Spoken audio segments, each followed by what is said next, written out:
ओम शांति। सभी भाई बहनों को आज बाबा के मधुर महावाक्य हैं 23/4/24 राधा मुरली। ओम शांति। बाप दादा मधुबन। बाबा बोले, मीठे बच्चे, बाप जो शिक्षाएं देते हैं उन्हें अमल में लाओ। तुम्हें प्रतिज्ञा कर अपने वचन से फिरना नहीं है, आज्ञा का उल्लंघन नहीं करना है। प्रश्न है, तुम्हारी पढ़ाई का सार क्या है? तुम्हें कौन सा अभ्यास अवश्य करना है? उत्तर में बाबा ने बताया है, तुम्हारी पढ़ाई है वानप्रस्थ में जाने की। इस पढ़ाई का सार है वाणी से परे जाना। बाप ही सबको वापस ले जाते हैं। तुम बच्चों को घर जाने के पहले सतो प्रधान बनना है। इसके लिए एकांत में जाकर देही अभिमानी रहने का अभ्यास करो। अशरीरी बनने का अभ्यास ही आत्मा को सतो प्रधान बनाएगा। ओम शांति। अपने को आत्मा समझ बाबा को याद करने से तुम तमो प्रधान से सतो प्रधान बन जाएंगे और फिर ऐसे विश्व के मालिक बन जाएंगे। कल तुम ऐसे ही तमो प्रधान से सतो प्रधान बनते हो, फिर 84 जन्मों में तमो प्रधान बनते हो। फिर बाप शिक्षा देते हैं, अपने को आत्मा समझ बाप को याद करो। भक्ति मार्ग में भी तुम याद करते थे, परंतु उस समय मोटी बुद्धि का ज्ञान था। याद तो करते थे लेकिन मोटी बुद्धि का ज्ञान था, बाबा का सत्य परिचय नहीं था। अब महीन बुद्धि का ज्ञान है। प्रैक्टिकल में बाप को याद करना है, ये भी समझाना है आत्मा भी स्टार मिसल है, बाप भी स्टार मिसल है। सिर्फ वह पुनर्जन्म नहीं लेते, तुम लेते हो, इसलिए तुमको तमो प्रधान बनना पड़ता है। फिर सतो प्रधान बनने के लिए मेहनत करनी पड़े। माया घड़ी घड़ी भुला देती है, अब अभूल बनना है, भूल नहीं करनी है। अगर भूलें करते रहेंगे तो तुम और भी तमो प्रधान बन जाएंगे। डायरेक्शन मिलता है, अपने को आत्मा समझ बाप को याद करो, बैटरी को चार्ज करो। हमारी आत्मा जो है उसकी बैटरी बिल्कुल डिस्चार्ज हो गई, इसलिए बाबा को याद करके अपने आत्मा रूपी बैटरी को चार्ज करो, तो तुम सतो प्रधान विश्व के मालिक बन जाएंगे। टीचर तो सबको पढ़ाते हैं, स्टूडेंट में नंबर वार पास होते हैं, नंबर वार फिर कमाई करते हैं। तुम भी नंबर वार पास होते हो, फिर नंबर वार मर्तबा पाते हो। कहाँ विश्व के मालिक और कहाँ प्रजा, दास दासियाँ। जो स्टूडेंट अच्छे, सपूत, आज्ञाकारी, वफादार, फरमान बरदार होते हैं, वह ज़रूर टीचर की मत पर चलेंगे। जितना रजिस्टर अच्छा होगा उतनी जास्ती मार्क्स मिलेंगी। इसलिए बाप भी बच्चों को बार बार समझाते हैं, गफलत ना करो। ऐसे मत समझो कल पहले भी फेल हुए थे। बहुतों को ये दिल में आता होगा कि हम सर्विस नहीं करते हैं तो ज़रूर फेल होंगे। बाप तो सावधानी रहते हैं, तुम सतयुगी सतो प्रधान से कलयुगी तमो प्रधान बने हो। फिर वर्ल्ड की हिस्ट्री ज्योग्राफी रिपीट होगी। तमो प्रधान बनने के लिए बाप बहुत सहज रास्ता बताते हैं। मुझे याद करो तो विकर्म विनाश होंगे। तुम चढ़ते चढ़ते सतो प्रधान बन जाएंगे। चढ़ेंगे धीरे धीरे, इसलिए भूलो मत, परंतु माया भुला देती है, ना फरमान बरदार बना देती है। बाप जो डायरेक्शन देते हैं वह मानते हैं, प्रतिज्ञा करते हैं, फिर उस पर चलते नहीं हैं, तो बाप कहेंगे आज्ञा का उल्लंघन कर अपने वचन से फिरने वाले हैं। बाप से प्रतिज्ञा कर फिर अमल किया जाता है। बेहद का बाप जैसी शिक्षाएं देते हैं ऐसी शिक्षाएं और कोई देंगे नहीं। चेंज भी ज़रूर होना है। चित्र कितना अच्छा है, ब्रह्मावंशी हो फिर विष्णुवंशी बनेंगे। ये है नई ईश्वरी भाषा, इनको भी समझना पड़ता है। ये रूहानी नॉलेज कोई देते नहीं। कोई संस्था निकली है जिन्होंने रूहानी संस्था नाम रखा है, परंतु रूहानी संस्था तुम्हारे बगैर कोई हो न सके, क्योंकि उन्हें रूहानी का अर्थ भी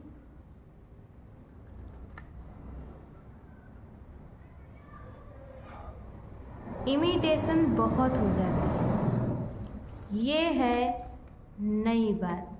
तुम बिल्कुल थोड़े हो और कोई ये बातें समझ ना सके। सारा झाड़ अब खड़ा है, बाकी थुर नहीं, फिर थुर खड़ा हो जाता है। बाकी टाल टालियाँ नहीं रहेंगी, वह सब खत्म हो जाएंगे। बेहद का बाप ही बेहद की समझानी देते हैं। अब सारी दुनिया पर रावण राज्य है। ये लंका है, वह लंका तो समुद्र के पार है। बेहद की दुनिया भी समुद्र पर है। चारों तरफ पानी है। वह हद की बातें और बाप बेहद की बातें समझाते हैं। एक ही बाप समझाने वाला है। ये पढ़ाई है। जब नौकरी मिले, पढ़ाई की रिजल्ट निकले, तब तक पढ़ाई में लगे रहते हैं। उसमें ही बुद्धि चलती है। स्टूडेंट का काम है पढ़ाई में अटेंशन देना। उठते बैठते चलते फिरते याद करना है। स्टूडेंट की बुद्धि में ये पढ़ाई रहती है। इम्तिहान के दिनों में बहुत मेहनत करते हैं कि कहाँ नापास ना हो जाएं।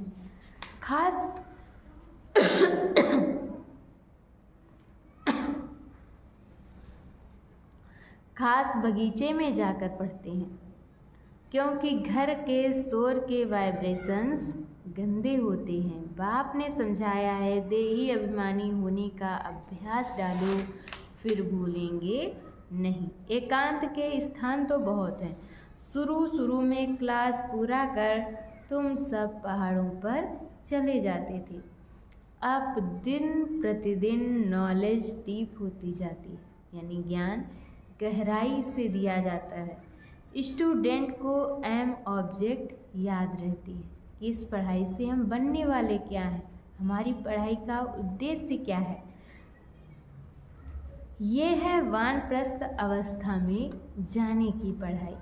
सिवाय एक के और कोई पढ़ा ना सके।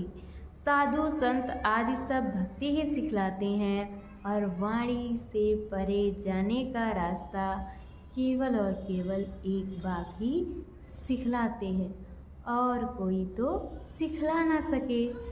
एक बाप ही सबको वापस ले जाते हैं। अब तुम्हारी है बेहद की वानप्रस्थ अवस्था, जिसको कोई भी नहीं जानते हैं। बाप कहते हैं, बच्चे तुम सब वानप्रस्थी हो। सारी दुनिया की वानप्रस्थ अवस्था है। कोई पढ़े व ना पढ़े, वापस सबको जाना है। जो भी आत्माएं मूल वतन में जाएंगी, वह अपने अपने सेक्शन में चली जाएंगी। आत्माओं का झाड़ भी वंडरफुल बना हुआ है। ये सारा ड्रामा का चक्र बिल्कुल एक्यूरेट है, जरा भी फर्क नहीं। लीवर और सिलेंडर घड़ी होती है ना, लीवर घड़ी बिल्कुल एक्यूरेट रहती है। इसमें भी किनका बुद्धि योग लीवर रहता है, किनका सिलेंडर रहता है। कोई का बिल्कुल लगता ही नहीं घड़ी जैसे कि चलती ही नहीं है। तुमको बिल्कुल लीवर घड़ी बनना है तो राजाई में जाएंगे, सिलेंडर प्रजा में जाएंगे। पुरुषार्थ लीवर बनने का करना है। राजाई पद पाने वालों के लिए ही कोटों में कोई कहा जाता है, वही विजय माला में पिरो जाते हैं। बच्चे समझते हैं मेहनत बरोबर है, कहते हैं बाबा घड़ी घड़ी भूल जाते हैं। बाबा समझाते हैं बच्चे जितना पहलवान बनेंगे तो माया भी ज़बरदस्त लड़ेगी। मल्ल युद्ध होती है ना, उसमें बड़ी संभाल रखते हैं। पहलवानों को पहलवान जानते हैं। यहाँ भी ऐसे हैं, महावीर बच्चे भी हैं, उनमें भी नंबरवार हैं। अच्छे अच्छे महारथियों को माया भी अच्छी तरह तूफान में लाती है। बाबा ने समझाया है माया कितना भी हैरान करे, तूफान लाए तुम खबरदार रहना। कोई बात में हारना नहीं, मनसा में तूफान भल आए, कर्मेंद्रियों से करना नहीं है। तूफान आते हैं गिराने के लिए, माया की लड़ाई ना हो तो पहलवान कैसे बनेंगे। माया के तूफानों की परवाह नहीं करनी चाहिए, परंतु चलते चलते कर्मेंद्रियों के वश हो झट गिर पड़ते हैं।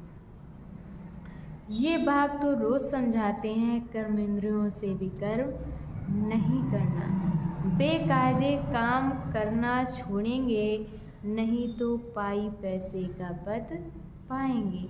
अंदर खुद भी समझते हैं कि हम नापास हो जाएंगे, जाना तो सबको है। बाप कहते हैं मेरे को याद करते हो तो वह याद भी विनाश को नहीं पाती है। थोड़ा भी याद करने से स्वर्ग में आ जाएंगे, थोड़ा याद करने से अथवा बहुत याद करने से क्या क्या पद मिलेंगे ये भी तुम समझ सकते हो। कोई भी छिप नहीं सकते, कौन क्या क्या बनेंगे खुद भी समझ सकते हैं। अगर हम अभी 8 फेल हो जाएं तो किस पद को पाएंगे, बाबा से पूछ भी सकते हैं। आगे चलकर आपे ही समझते जाएंगे। विनाश सामने खड़ा है, तूफान, बरसात, नेचुरल कैलेमिटीज़ यानी कि प्राकृतिक आपदाएं पूछ कर नहीं आती हैं, अचानक से आती हैं। रावण तो बैठा ही है, ये बहुत बड़ा इम्तिहान है। जो पास होते हैं वह ऊंच पद पाते हैं। राजाएं जरूर समझदार चाहिए तो रैयत प्रजा को संभाल सकें। ICS इम्तिहान में थोड़े पास होते हैं। बाप तुमको पढ़ा कर स्वर्ग का मालिक सतो प्रधान बनाते हैं। तुम जानते हो सतो प्रधान से फिर तमो प्रधान बने। अब बाप की याद से सतो प्रधान बनना है। पतित पावन बाप को याद करना है। बाप कहते हैं मन मना भव। ये है वही गीता का एपिसोड। डबल सिरताज बनने की ही गीता है। बनाएंगे तो बाप ना, तुम्हारी बुद्धि में सारी नॉलेज है। जो अच्छे बुद्धिमान हैं उनके पास धारणा भी अच्छी होती है। अच्छा, मीठे मीठे सिकील दे बच्चों प्रति माता पिता बाप दादा का याद प्यार और गुड मॉर्निंग। रूहानी बाप की रूहानी बच्चों को नमस्ते। हम रूहानी बच्चों की तरफ से रूहानी माता पिता बाप दादा को याद प्यार नमस्ते, गुड मॉर्निंग, ओम शांति। शुक्रिया बाबा, शुक्रिया। और आज बाबा ने रात्रि क्लास भी कराई है और रात्रि क्लास ये है 5/1/69 की, यानी कि 5 जनवरी सन 1969 की। बच्चे यहाँ क्लास में बैठे हैं और जानते हैं हमारा टीचर कौन है, स्वयं परमपिता परमात्मा। अभी यही याद कि हमारा टीचर कौन है स्टूडेंट को सारा समय रहती है, लेकिन यहाँ भूल जाते हैं। टीचर जानते हैं बच्चे मुझे घड़ी घड़ी भूल जाते हैं। ऐसा रूहानी बाप तो कब मिला नहीं, संगम युग पर ही मिलता है। सतयुग और कलयुग में तो जिस्मानी बाप मिलते हैं। ये याद दिलाते हैं कि बच्चों को पक्का हो जाए कि ये संगम युग है, जिसमें हम बच्चे ऐसे पुरुषोत्तम बनने वाले हैं। तो बाप को याद करने से तीनों ही याद आने चाहिए। टीचर को याद करो तो भी तीनों याद, गुरु को याद करो तो भी तीनों याद आनी चाहिए। ये ज़रूर याद पड़ता है। और मुख्य बात है पवित्र बनने की। पवित्र को सतो प्रधान ही कहा जाता है। वह रहते ही हैं सतयुग में, अभी चक्र लगाकर आए हैं। ये संगम युग है। कल बाप भी आते हैं, पढ़ाते हैं। बाप के पास तुम रहते हो ना, ये भी जानते हो ये सच्चा सद्गुरु है और बरोबर मुक्ति जीवन मुक्ति धाम का रास्ता बताते हैं। ड्रामा प्लान अनुसार हम पुरुषार्थ कर बाप को फॉलो करते हैं।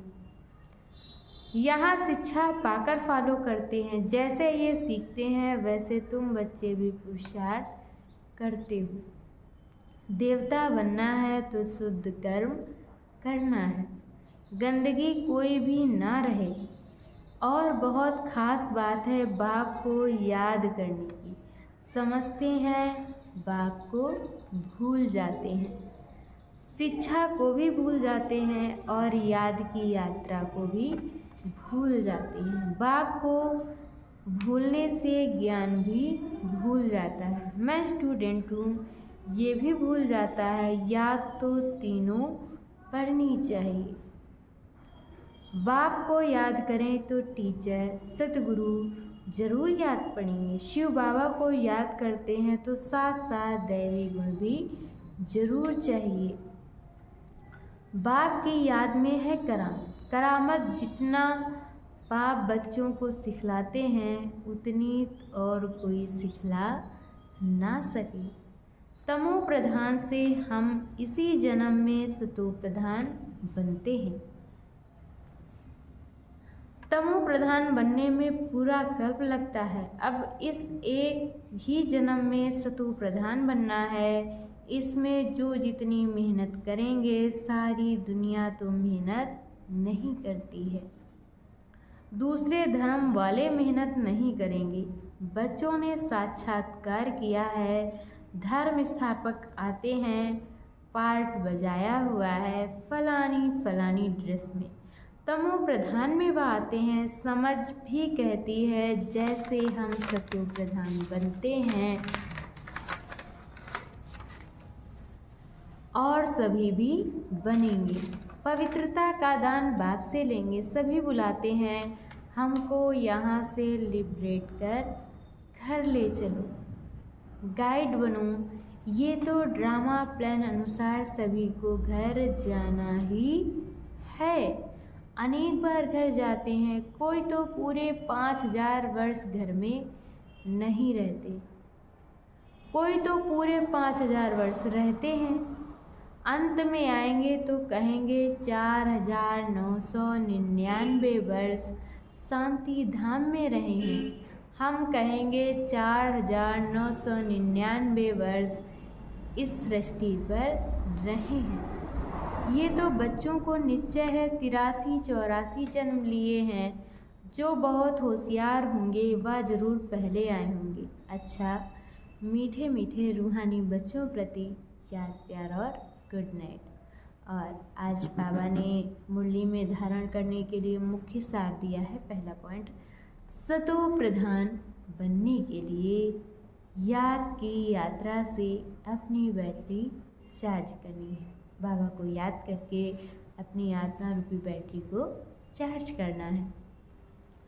अभूल बनना है, अपना रजिस्टर अच्छा रखना है, कोई भी गफलत नहीं करनी है। और दूसरे पॉइंट में बाबा ने बताया है कोई भी बेकायदे कर्म नहीं करना है। माया के तूफानों की परवाह ना कर कर्मेंद्रिय जीत बनना है। लीवर घड़ी समान एक्यूरेट पुरुषार्थ करना है। और आज बाबा ने मुरली में हम बच्चों के लिए वरदान दिया है, सेवा द्वारा खुशी, शक्ति और सर्व की आशीर्वाद प्राप्त करने वाली पुण्यात्मा भव। सेवा का प्रत्यक्ष फल खुशी और शक्ति मिलती है। सेवा करते आत्माओं को बाप के वर्षे का अधिकारी बना देना ये पुण्य का काम है। जो पुण्य करता है उसको आशीर्वाद जरूर मिलती है। सभी आत्माओं के दिल में जो खुशी के संकल्प पैदा होते वह शुभ संकल्प आशीर्वाद बन जाते हैं और भविष्य भी जमा हो जाता है। इसलिए सदा अपने को सेवाधारी समझ सेवा का अविनाशी फल खुशी और शक्ति सदा लेते रहो। और आज बाबा ने मुरली के श्लोगन में बताया है, मनसा वाचा की शक्ति से विघ्न का पर्दा हटा दो तो अंदर कल्याण का दृश्य दिखाई दे। अच्छा, ओम शांति।